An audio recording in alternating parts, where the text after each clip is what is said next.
Баршаға сәлем. Егер де осындай қатпарлы майда қуырылатын өте тез дайын болатын қаттаманың рецептін іздеп жүрген болсаңыз, міндетті түрде осы видеоны соңына дейін қарап түсініп алың.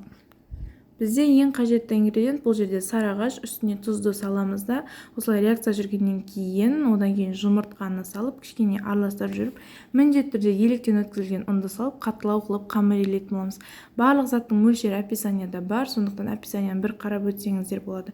Қолмен әбден илеу бергеннен кейін, міндетті түрде 2 немесе өзіңізге ыңғайлы қылып 3 бөлікке бөліп тындырып қоясыздар. Бұл қамыр қаттылау болғандықтан міндетті түрде тындыру керек, немесе жаюға өте қиын болады.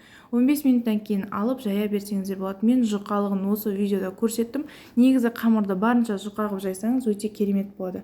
Енді ерітілген сары майды үстінен құйып, барлық жеріне бір келкі етіп жағып шығасыздар, қыздар.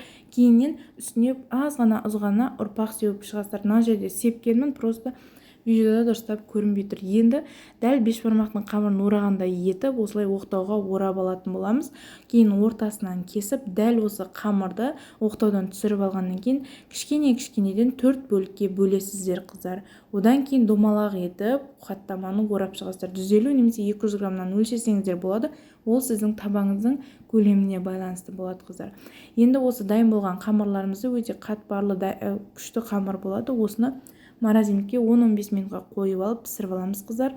Міндетті түрде морозилькке немесе холодильникке салыңыздар, маргарин қатырып алып.